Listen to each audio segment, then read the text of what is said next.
ಬಹುತೇಕ ಇವತ್ತಿನ ನಮ್ಮ ಸರ್ಕಾರದೊಳಗೆ ಒಬ್ಬ ಕೆಲವೇ ಕ್ರಿಯಾಶೀಲ ಸಚಿವರಲ್ಲಿ ಕೃಷ್ಣ ಬೈರೇಗೌಡ ಒಬ್ಬರದ.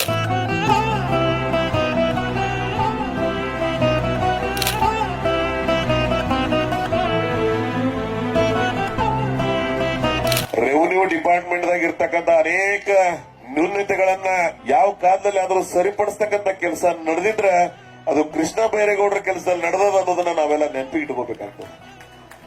ಇವತ್ತೆಲ್ಲ ಇಲ್ಲಿ ಕೂತಿದ್ರಿ ನೀವು, ನಿಮಗ್ ಹಕ್ಕುಪತ್ರ ಸಿಗ್ತಿರ್ಲಿಲ್ಲ, ನಿಮಗ್ ಕಂದಾಯ ಗ್ರಾಮೇ ಆಗ್ತಿರ್ಲಿಲ್ಲ. ಈ ಕಂದಾಯ ಗ್ರಾಮಗಳನ್ನು ಮಾಡಿರ್ತಕ್ಕಂಥ ಕೀರ್ತಿ ಪುಣ್ಯಾತ್ಮ ಆ ಕೃಷ್ಣ ಬೈರೇಗೌಡರು ಸಿಗ್ತದೆ. ನಾನು ಇವತ್ತು ಮುಂಜಾನೆ ನಾನು ಫೋನ್ ಮಾಡಿದ್ರು ಅವ್ರು 9:30 ಆಗಿದ್ದಾಗ. ಬಹುತೇಕ ಅವರ ಕ್ರಿಯಾಶೀಲತೆಯನ್ನ ಬರೀ ಒಂದ್ರಾಗಲ್ಲ, GST ಕೌನ್ಸಿಲ್ ಹಿಡಿದು ಇಡೀ ಸರ್ಕಾರದೊಳಗೆ ಬಹಳ ಜವಾಬ್ದಾರಿಯಿಂದ ಒಬ್ಬ ಕೆಲಸ ಮಾಡ್ತಕ್ಕಂಥ ಒಬ್ಬ ಮೇಧಾವಿ ಮಂತ್ರಿ. ಅವಕಾಶ ಸಿಕ್ಕಾದ್ರೆ ಮಾಡಿ ತೋರಿಸ್ಬೇಕು, ಅದನ್ನ ಬೈರೇಗೌಡರು ಮಾಡಿ ತೋರಿಸ್ತಾ ಇದ್ದಾರೆ. ನಾನು ಬೈರೇಗೌಡರಿಗೆ ಇವರೆಲ್ಲರ ಪರವಾಗಿ ಅಭಿನಂದನೆ ಸಲ್ಲಿಸ್ತೀನಿ.